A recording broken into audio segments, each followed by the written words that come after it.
যে দীনেশ ত্রিবেদীর ভারতের সে রাষ্ট্রদূত, হাই কমিশনার এবং তিনি মন্ত্রীর পদমর্যাদাধারী, তিনি বাংলাদেশের প্রধানমন্ত্রীর সাথে তারেক রহমানের সাথে বৈঠকের পরে সোজা তিনি চলে গেলেন, সেই সন্ধ্যায় বাড়াতেই চলে গেলেন তিনি দিল্লিতে। বিষয়টা অবশ্যই গভীরভাবে খতিয়ে দেখার বিষয় আছে। খতিয়ে দেখার বিষয় মানে এটা অবশ্যই এটা একটা রাজনীতির যারা সরে সরে জানে তারা বুঝে ফেলতে পারে যে এখানে কোনো না কোনো গুরুত্বপূর্ণ বিষয় রয়েছে। আমরা দেখতে পেলাম গত 15 দিনে এই যে বাংলাদেশের রাষ্ট্রদূত, ভারতে মানে বাংলাদেশস্থ ভারতীয় রাষ্ট্রদূত, এমনকি ভারতে থাকা রাষ্ট্রদূত, দক্ষিণ এশিয়া বিষয়ক আমেরিকান রাষ্ট্রদূত, তাদের যে আসা যাওয়া গত 15 দিন বা 1 মাসে আমরা গভীরভাবে পর্যবেক্ষণ যদি করি তাহলে দেখতে পারবো যে এগুলোর সেই ধারাবাহিকতার অংশ। সুতরাং আপনি একজন রাষ্ট্রদূত এই দেশের প্রধানমন্ত্রীর সাথে দেখা করার পরে সরাসরি তার নিজের দেশের প্রধানমন্ত্রীর সাথে দেখা করে, এখানে তো বহুবিধ বিষয় আলোচনা হবে, তাতে কোনো সন্দেহ নাই। আর সঙ্গত কারণেই আমরা ধরে নিতে পারি যে এখানে প্রধান আলোচনার বিষয় ছিল জননেত্রী শেখ হাসিনার প্রত্যাবর্তন। এটা তো সহজেই বোঝা যায়, এটা অনুমান করতে তো আর গবেষণা করতে হবে না, এটা অনুমান করতে তো আর ডক্টরেট ডিগ্রি লাগবে না। কারণ বাংলাদেশের প্রসঙ্গে এখন বাংলাদেশ প্রসঙ্গ আসলেই শেখ হাসিনার প্রসঙ্গ আসবে, বাংলাদেশ প্রসঙ্গ আসলেই শেখ হাসিনার উপরে যে মৃত্যুদণ্ড দেওয়া হয়েছে বা যে তথাকথিত ক্যাঙ্গারু কোর্টে রায় দেওয়া হয়েছে সেই প্রসঙ্গ আসবে, বাংলাদেশ প্রসঙ্গ আসলে আওয়ামী লীগ নিষিদ্ধ সেই প্রসঙ্গ আসবে, বাংলাদেশ প্রসঙ্গ আসলে ছাত্রলীগ নিষিদ্ধ সেই প্রসঙ্গ আসবে, কোনো সন্দেহ নাই। ইভেন বাংলাদেশ প্রসঙ্গ আসলে ভারত বাংলাদেশের মধ্যে এইখানে জঙ্গিবাদ, মৌলবাদের উত্থান, এগুলো প্রসঙ্গ আসবে। বাংলাদেশ প্রসঙ্গ আসলেই এই মুহূর্তে আলোচনায় আসবে চায়নার সাথে বাংলাদেশের কি দহরম মহরম, আমেরিকার সাথে কি দহরম মহরম, ইরানের সাথে কেমন দহরম মহরম, পাকিস্তানের সাথে কেমন দহরম মহরম, সেটা প্রকাশ্য গোপনে সবগুলো চলে আসবে, কোনো সন্দেহ নেই। তো এগুলো বিশদভাবে এগুলো আলোচনা হয়েছে এবং আরো হবে। এটাই যে শেষ তা কিন্তু নয়। আপনি দেখেন যে যেটা আমরা ফটোকার্ড আপনি দেখালেন যে তার দেশের প্রধানমন্ত্রী দেখেন 24 ঘন্টা ব্যবধানে এক দেশ থেকে গিয়ে আরে তার নিজের দেশের প্রধানমন্ত্রীর সাথে আলোচনা, তার মানে তাকে ব্রিফিং করবেন, ফোনে তিনি কথা বলেন, এই ঝুঁকি নেননি, বক্তব্য স্পষ্ট। এত স্পর্শকাতর বিষয় রয়েছে যে তিনি ফোন করবেন না, কারণ ফোনে আড়ি পাতা হতেই পারে, বাংলাদেশ আড়ি পাততে পারে, অন্য দেশ আড়ি পাততে পারে, বা পৃথিবীর বিভিন্ন দেশ আড়ি পাততে পারে।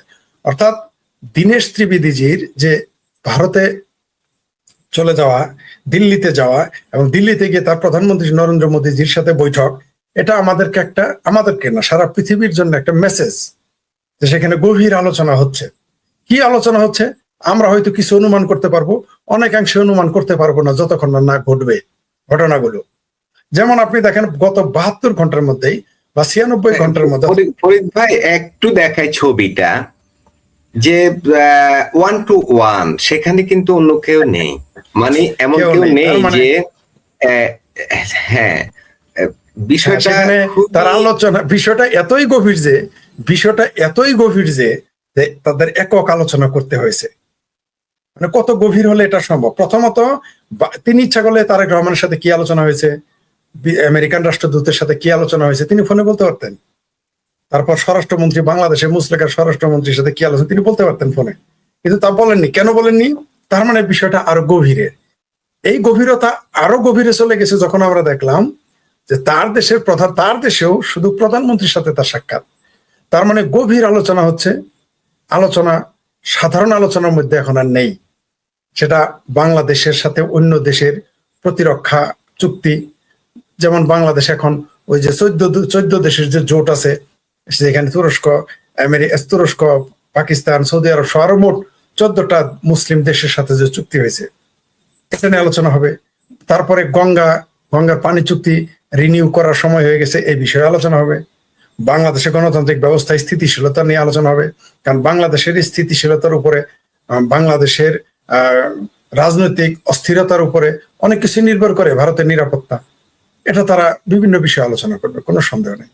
সবচেয়ে এখানে যেটা আলোচ্য বিষয় আমরা মনে করতেছি যে আপনি যেটা অনেকেই মনে করতেছে যে তার মৃত্যুদণ্ডাদেশ, তার উপর যে ক্যাঙ্গারু কোর্ট, সেটা স্থগিত করবে। কেউ মনে করতেছে যে আওয়ামী লীগের উপরে নিষেধাজ্ঞা প্রত্যাহার করবে, কেউ মনে করতেছে ছাত্রলীগের উপর নিষেধাজ্ঞা প্রত্যাহার করবে। অলরেডি আমরা একটা সিমটম পাচ্ছি, যেমন যে মুসলেকা প্রতিমন্ত্রী একটা আছে তারেক রহমানের উপদেষ্টা, যাকে আমি পেতিপাড়া বলি, তারেক রহমানের যে পাড়াটা আছে, যাকে দিল্লি এয়ারপোর্ট থেকে তাকে নেশৌরি বা গাজাঘর বলে ফেরত দিয়েছিল, হেসাঘর বলে, তিনি প্রথমে কি বললেন যে 5 তারিখে 5ই আগস্ট জননেত্রী শেখ হাসিনা তার ভাষণে যারা শেয়ার করেছে, কমেন্ট করেছে, লাইক দিয়েছে, তাদেরকে নাকি আইনের আওতায় আনা হবে। আমরা এটা শুনলাম। তার আগে আমরা তার বক্তব্য শুনলাম শেখ হাসিনাকে পারলে ধরে এনেছে পানিতে ঝুলাই দেয়, এরকম তার বক্তব্য। কিন্তু আমরা 24 ঘন্টা পরেই শুনলাম যে যদি সীমিত আকারে শেখ হাসিনার খবর প্রকাশ করে তাতে তারা আপত্তি নেই। সুর পাল্টে গেল। ঠিক তার 48 ঘন্টা পরে, মানে টোটাল 72 ঘন্টা পরে আমরা শুনতে পেলাম এই মান্না ভাইয়ের পেতিপাড়া, তারপর তারেক রহমানের পাড়া, সে বলল যে যদি শেখ হাসিনা আসেন তাহলে তারা আইনগত সকল সুবিধা পাবেন, নিরাপত্তা পাবেন। সুরটা কেমন যেন চেঞ্জ হয়ে গেল। এই যে আপনি পরিবর্তনটা দেখতেছেন, এই পরিবর্তনটা তো একদিনে হয় নাই, এমনি হয় নাই। ওই যে আমেরিকান রাষ্ট্রদূত, যেটা তাদের আসল খুঁটি, কারণ সব পাঠা তো খুঁটির জোরে কুদে। তো বাংলাদেশের যারা এখন এই মুহূর্তে আমার ভাবির পোলা, জামাত, হেফাজত, বিএনপি, চামরানাই পীর সহ যারা এই যে আওয়ামী লীগের বিরুদ্ধে নাচানাচি, কোদাকুদি, যারা নিজেদের জুলাই সন্ত্রাসী দাবি করে, তাদের ভাষাতে তারা জুলাই বিপ্লবী, মহান নেতা, তারা মুক্তিযোদ্ধাদের চেয়েও বড় বড় নেতা।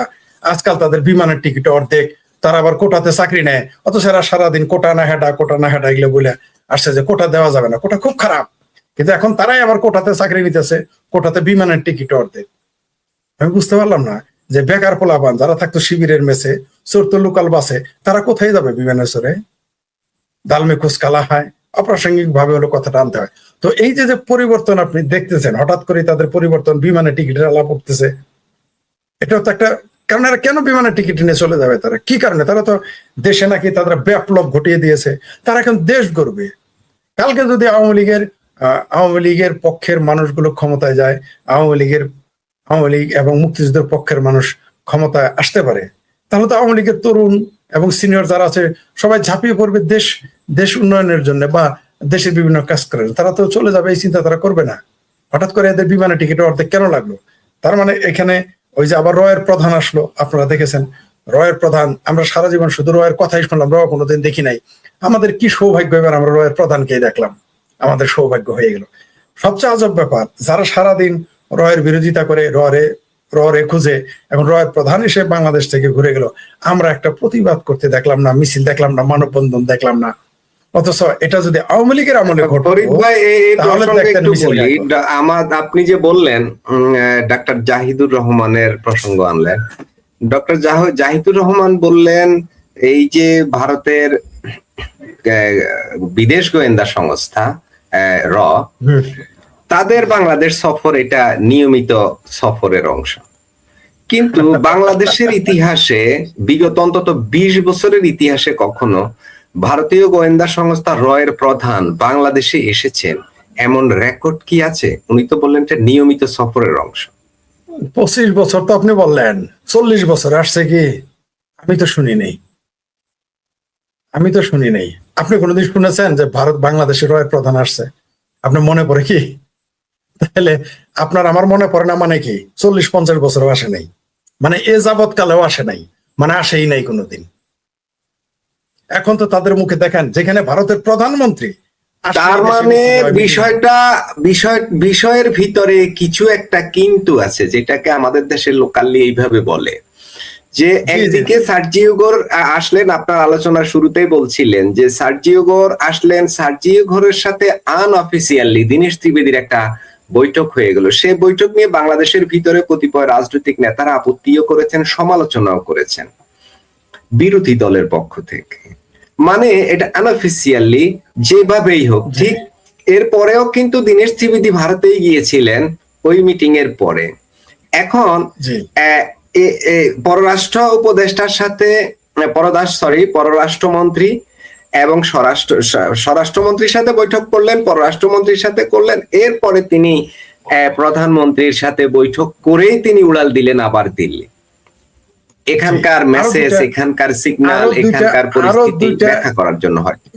গত 24 ঘন্টা আরো 2টা মজার তথ্য আমরা পেয়েছি। একটা হলো সুবীর ভৌমিকদা, ভারতের প্রখ্যাত সাংবাদিক, ভাষাবিদ, সাংবাদিক, লেখক, বুদ্ধিজীবীও বটে। সুবীর ভৌমিক কি বললেন যে এই সালাউদ্দিন রয়ের পায়ে ধরে 7 বছর ভারতে থেকেছে, শিলংয়ে থেকেছে, তিনি সেটা প্রকাশ্যে এসে বলেছেন যে মিস্টার সালাউদ্দিন, আপনি কি রয়ের পা ধরে শিলংয়ে থাকেন নাই যে আমাকে বাংলাদেশে, তাকে যেন বাংলাদেশে পাঠানো না হয়।